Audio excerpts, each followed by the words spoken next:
ইংরেজি পরীক্ষায় ভালো নম্বর পেতে হলে সেন্টেন্স ট্রান্সফরমেশন বা বাক্যের রূপান্তর শেখাটা কিন্তু একদম মাস্ট। তো চলুন আজ আমরা দেখব কিভাবে এই টপিকটা খুব সহজে পকেটে পুরে ফেলা যায়। পরীক্ষার খাতায় এই ধরনের প্রশ্ন দেখলে অনেকেই একটু ঘাবড়ে যান, তাই না? কিন্তু শুনুন, চিন্তার একদমই কোনো কারণ নেই। আমরা একসাথে এমনভাবে নিয়মগুলো ধরে ধরে এগোবো যে এরপর থেকে এই টপিকে আর কোনো কনফিউশনই থাকবে না। তো এই হলো আমাদের আজকের রোড ম্যাপ। আমরা প্রথমে দেখব স্টেটমেন্ট আর কোয়েশ্চেনের মধ্যে রূপান্তর, তারপর শিখব পজিটিভ নেগেটিভ বাক্য, এরপর ডিগ্রিজ অফ কম্প্যারিজন, আর তারপর বাক্যের গঠন পরিবর্তন। শেষে থাকবে শব্দের ব্যবহার আর সবকিছুর একটা ফাইনাল রিভিশন। চলুন তাহলে শুরু করা যাক। আচ্ছা, তো সবার আগে আমরা যেটা শিখব সেটা হলো একটা সাধারণ বর্ণনামূলক বা অ্যাসার্টিভ বাক্যকে কিভাবে প্রশ্নবোধক বা ইন্টারোগেটিভ বাক্যে বদলাতে হয়, আর ঠিক তার উল্টোটাও। চলুন দেখে নিই ব্যাপারটা। এই স্লাইডের কৌশলটা একটু খেয়াল করুন।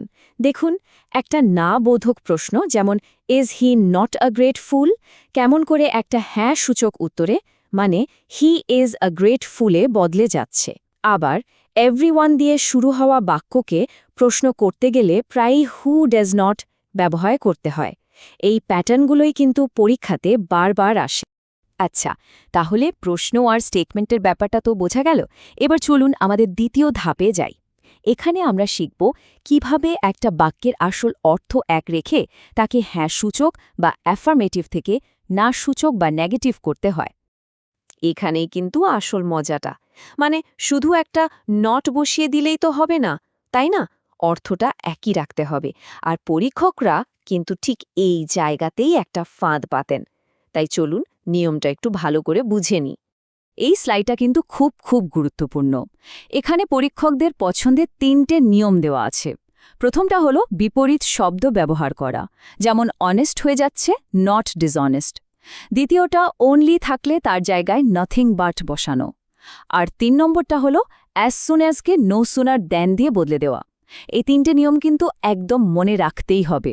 আচ্ছা, এবার আসি ডিগ্রিজ অফ কম্প্যারিজনের আলোচনায়। বিশ্বাস করুন, এই বিষয়টা একবার আয়ত্ত করতে পারলে পরীক্ষায় নম্বর তোলা কিন্তু অনেক সহজ হয়ে যায়।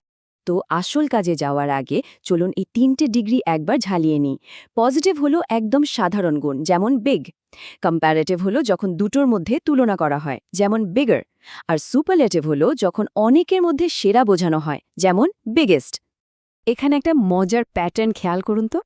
যখনই কোনো সুপারলেটিভ বাক্যকে, মানে ধরুন বিগেস্ট সিটিকে, পজিটিভে বদলাতে হবে, বাক্যটা প্রায় নো আদার দিয়ে শুরু হয়। আর যখন কম্প্যারেটিভ করতে হয় তখন দ্যান এনি আদার ব্যবহার করতে হয়। এটা কিন্তু একটা দারুণ কাজের ফর্মুলা। দারুণ! আমরা তো অর্ধেক রাস্তা চলে এসেছি। এবার বাক্যের একটু গভীরে যাওয়া যাক। এখন আমরা শিখব সিম্পল, কমপ্লেক্স আর কম্পাউন্ড বাক্যের মধ্যে রূপান্তর। চলুন একটা উদাহরণ দিয়ে দেখি একটা সিম্পল বাক্য কিভাবে কমপ্লেক্স হয়ে ওঠে।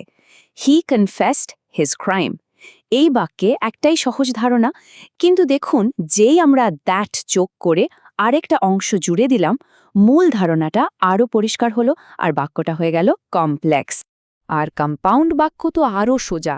দেখুন, হি ক্যাপ্ট হিজ প্রমিস।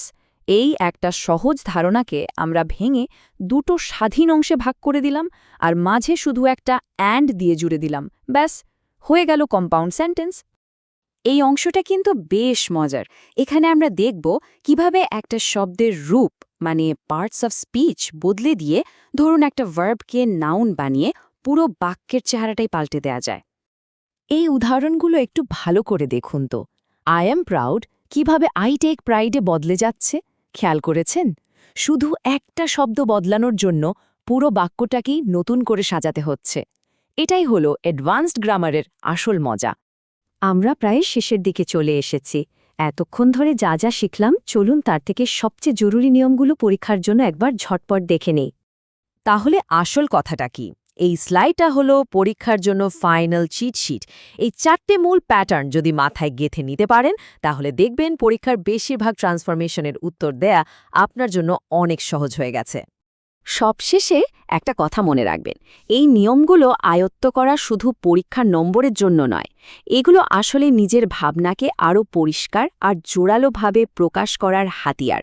এবার এই হাতিয়ার দিয়ে দারুণ কিছু করে দেখান।